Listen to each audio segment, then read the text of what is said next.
Tokoh pemuda Papua bernama Martinus Kasuai mengatakan sudah sewajarnya siapapun yang bersalah harus diberikan sanksi hukuman pidana sesuai dengan proses hukum yang berlaku. Menurutnya, dugaan kasus korupsi yang menjerat Gubernur Papua ini merupakan kasus pribadi yang tidak ada kaitannya dengan politisasi ataupun kriminalisasi.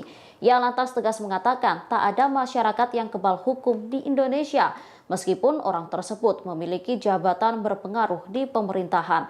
Martinus berharap semua yang terlibat dalam kasus korupsi Lukas NMB ini harus diperiksa.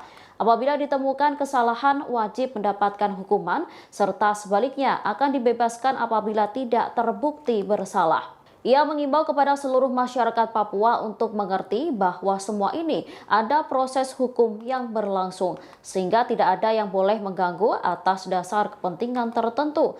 Sebelumnya, sejumlah tokoh agama di Papua juga menyatakan dukungan